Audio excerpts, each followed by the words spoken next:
Hello बच्चों, I am अर्चना चौधरी। हम पढ़ रहे हैं chapter why do you fall ill. अभी तक हमने पढ़ा कि डिजीज टू टाइप की होती हैं, एक एक्यूट डिजीज और एक क्रोनिक डिजीज। एक्यूट डिजीज जो शॉर्ट टाइम के लिए होती हैं और क्रोनिक डिजीज जो लॉन्ग टर्म के लिए होती हैं। आज हम पढ़ेंगे कॉजेज ऑफ डिजीज। डिजीज के क्या कारण हो सकते हैं। ये दो तरीके से हो सकती हैं, एक तो इन्फेक्शियस डिजीज और दूसरी non infectious disease. Infectious disease जो एक दूसरे से फैलती है, मतलब उसमें कुछ एजेंट होते हैं जो उस बीमारी को फैलाते हैं, उनको कहते हैं इन्फेक्शियस एजेंट। ये हो सकते हैं माइक्रोब, हो सकते हैं माइक्रो ऑर्गेनिज्म, हो सकते हैं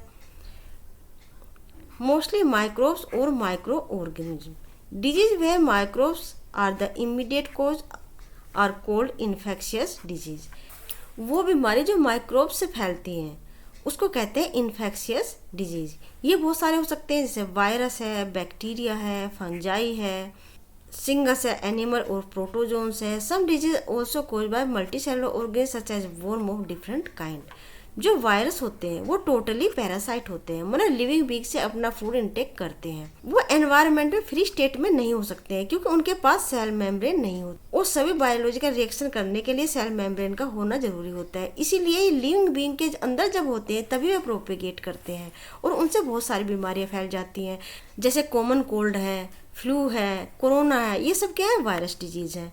सम आर बैक्टीरिया, कुछ बैक्टीरिया से होने वाली डिजीज है, जैसे टीबी है, एंथ्रेक्स है, निमोनिया है। ये सब बैक्टीरिया से फैलते हैं।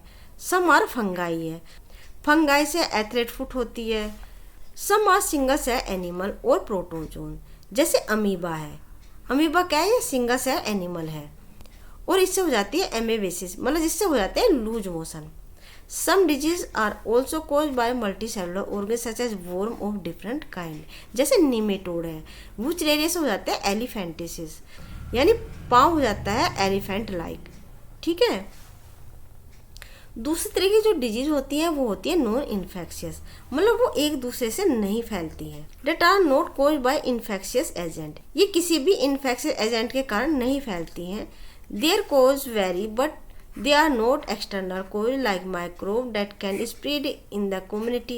मतलब इसके कारण बहुत सारे हो सकते हैं जो इंटरनल होते हैं, एक्सटर्नल नहीं हो सकते हैं। मतलब हो सकता है कोई ऑर्गन डैमेज हो गया हो, या कोई हार्मोनल कारण है, या कोई एंजाइमेटिक कारण है, मतलब कारण कुछ भी हो सकता है, वो इंटरनल हो सकता है।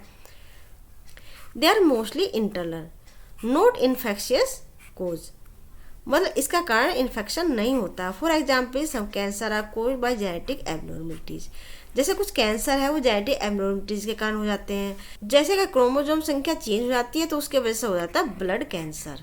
ब्लड कैंसर उसे लुकेमिया भी कहते हैं। High blood pressure can be caused by excessive weight and lack of exercise. अगर हमारा वेट बढ़ जाता है और एक्सरसाइज हम नहीं करते हैं तो उसकी वजह से ब्लड प्रेशर बढ़ जाता है।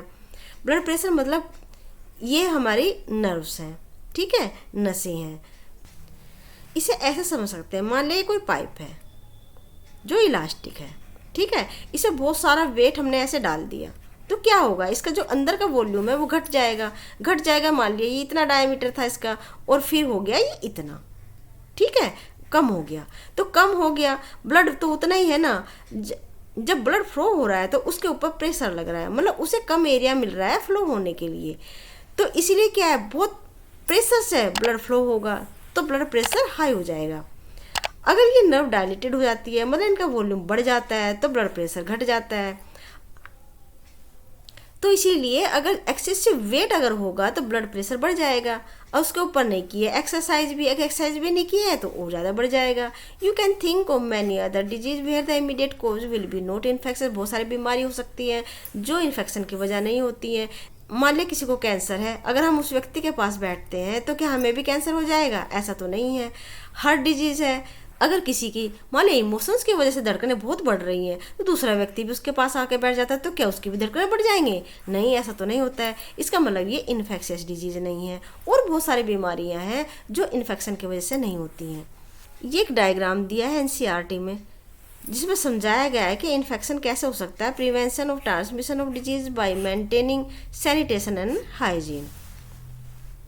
ये है फीकल मैटर, ठीक है। ये 5 ऐप पे डिपेंड होता है। नंबर 1 जैसे फ्लूइड है, फ्लूइड गंदा है और हमने वो ड्रिंक कर लिया तो वो जर्म्स जो है हमारे बॉडी में जाएंगे, जिससे हमें डिसेंट्री हो सकती है, कोलेरा हो सकता है। तो क्या करना चाहिए, हमें ट्रीट करना चाहिए। और जो वाटर स्टोर है वो भी सेफली होना चाहिए, मतलब पानी को ढक के रखना चाहिए। दूसरी तरफ ये हैंड है, अगर हमारे फिंगर में जर्म्स लगे हुए हैं और हमने ऐसे खाना खा लिया तो वो हमारे पेट के अंदर जाएंगे। तो वो hands before preparing and taking food, वो हैंड आफ्टर डिफिकेशंस। ये फ्रीज है, फ्रीज खाने पे बैठ जाती है और वो हम खाना खा लेते हैं, तो इस तरह से हमें इन्फेक्शन फैलता है। तो इसलिए cover the food, control freeze.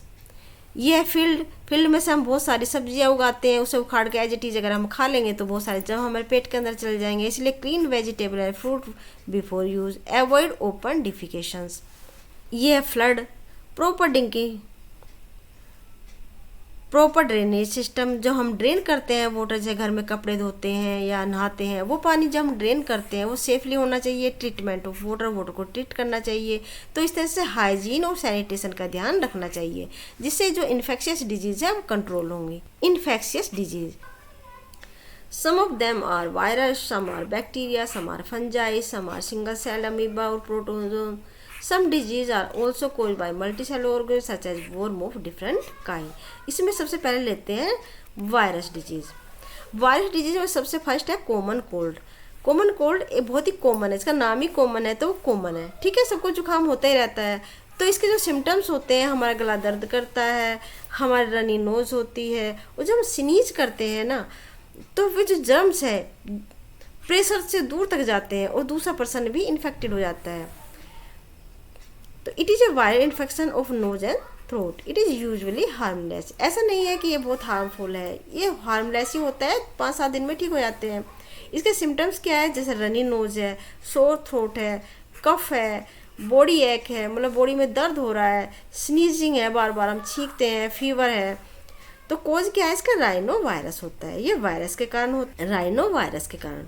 इसके रिस्क फैक्टर क्या हो सकता है, एज, जो इन्फेंट होते हैं, छोटे बच्चे होते हैं या एडल्ट होते हैं अबव द 60 ईयर ओल्ड, उनमें इम्यूनिटी कमज़ोर हो जाती है तो उनमें ज़्यादा कॉमन कोल्ड देखने को मिलता है, मतलब इसमें वीकेंड इम्यून सिस्टम होता है। टाइम ऑफ ईयर, जैसे सर्दियों में, विंटर में जुकाम ज़्यादा होता है, क्योंकि जो ये वायरस है ना, इन्हें प्रोपेगेट करने के लिए एक फेवरेबल कंडीशन मिल जाती है, इसे सर्दियों में ज़्यादा होता है। ऐसा नहीं है कि समर में नहीं होता है, समर में भी होता है, लेकिन सर्दियों में ज़्यादा होता है। प्रिवेंशन, मतलब हम कॉमन कोल्ड से बच कैसे सकते हैं, वॉश योर हैंड, हमें फ्रीक्वेंटली अपने हैंड वॉश करने चाहिए और कम से कम 20 सेकंड तक हमें सोप और वाटर से हाथ धोने चाहिए, या हमें अपने हैंड को सैनिटाइज करना चाहिए, इसमें एटलीस्ट 60% अल्कोहल हो। नंबर 2, डिसइंफेक्ट योर स्टफ, मतलब हमें अपने डोर नोब को, लाइट स्विचेस को, इलेक्ट्रॉनिक सामान को, किचन बाथरूम को डेली साफ करना चाहिए।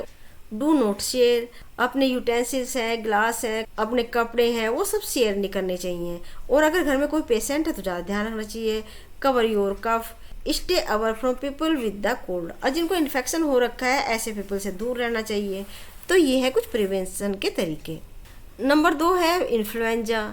इन्फ्लुएंजा और कॉमन कोल्ड, इन दोनों के सिम्टम्स लगभग समान होते हैं, लेकिन इन्फ्लुएंजा में ज़्यादा थकान महसूस होती है, टायर्ड महसूस होते हैं। ये जो है इन्फ्लुएंजा वायरस से होता है।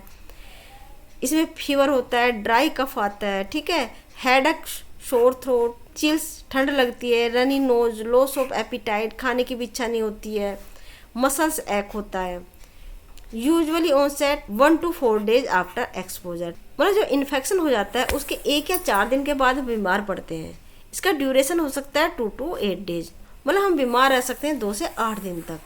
प्रिवेंशन क्या हो सकते हैं, वही हैंड वॉश करना चाहिए, और इसमें वैक्सीन लगती है, ठीक है, फ्लू वैक्सीन इसमें लगती है, जबकि कॉमन कोल्ड में कोई वैक्सीन नहीं है। मेडिकेशन क्या हो सकती है, एंटीवायरल ड्रग, ठीक है, जो हम मेडिसिन ले सकते हैं वो है एंटीवायरल ड्रग्स। ये है ना इन्फ्लुएंजा वायरस, ये हालत हो जाती है ना।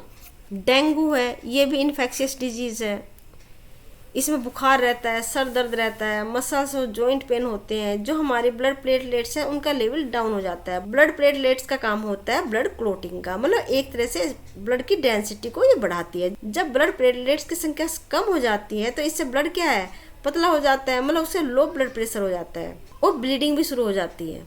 ठीक है। वो जो डेंगू फीवर है ना, ये साफ पानी जब भरे रखते हैं ना, उस पर मच्छर बैठते हैं आके, एड्स मॉस्किटो, उससे फैलता है। इसलिए घर में जो साफ पानी भी भरा हुआ नहीं रहना चाहिए, 2-4 दिन भी पानी को बदलते रहना चाहिए। इसके सिम्टम्स क्या होते हैं? फीवर होते हैं, हेडेक होता है, muscles and joint pain, rash हो जाते हैं, मतलब फुंसियाँ हो जाती हैं, लाल लाल से धब्बे हो जाते हैं। कॉम्प्लिकेशंस क्या है? ब्लीडिंग हो जाती है, low level of blood platelets, low blood pressure हो जाता है ना। यूजुअली ऑनसेट, इन्फेक्शन के 3 या 4 दिन के बाद ये हमारी तबीयत खराब होने लगती है, मतलब इन्फेक्शन के 3-4 दिन के बाद हमें सिम्टम्स दिखने लगते हैं। Duration 2 to 7 days। ठीक है। इसका जो ड्यूरेशन होता है ना, हम 2 से 7 दिन तक बीमार रहते हैं। Cause dengue virus by Aedes mosquito से ये फैलता है। ठीक है। प्रिवेंशन क्या हो सकता है? डेंगू फीवर वैक्सीन लगा सकते हैं। डिक्रीजिंग मॉस्किटो एक्सपोजर, हमें पानी भर के नहीं रखना चाहिए जिसमें मच्छर बैठे हैं और ये बीमारी फैले। ठीक है, इस चीज़ का हमें ध्यान रखना चाहिए। ओके बच्चों, इसका एक बार रिकैप कर लेते हैं। बीमारी 2 तरीके की होती है, एक इन्फेक्शियस डिजीज़ और नॉन इन्फेक्शियस डिजीज़। जो इन्फेक्शियस डिजीज़ होती है वो हमें माइक्रोब या माइक्रो ऑर्गेनिज्म से फैलती है, जैसे वायरस होते हैं, बैक्टीरिया, फंगाई, प्रोटोजोन्स। जो नॉन इन्फेक्शियस डिजीज़ है वो हमें इन्फेक्शन से नहीं फैलती है, वो हमारे इंटरनल कोज होते हैं जिसके कारण से हमें बीमारी फैलती है। कुछ वायरस डिजीज़ है जैसे कॉमन कोल्ड है, ये बच्चा है बेचारा परेशान हो रहा है ना कॉमन कोल्ड से। उसके सिम्टम्स हो सकते हैं रनी नोज, सोर थ्रोट, कफ, बॉडी एक। इसका कारण होता है राइनो वायरस। दूसरा होता है इन्फ्लुएंजा, जो इन्फ्लुएंजा वायरस से होता है। इसमें एंटीवायरल ड्रग्स दी जाती है और वैक्सीन भी लगवाई जाती है प्रिकॉशन में। डेंगू हमें एडिस मॉस्किटो से फैलता है। ठीक है। ऐसे फीवर, हेडेक, मसल्स पेन्स ये सब रहती है, इसमें वैक्सीन लगवाते हैं ना। और डिक्रीजिंग मॉस्किटो एक्सपोजर।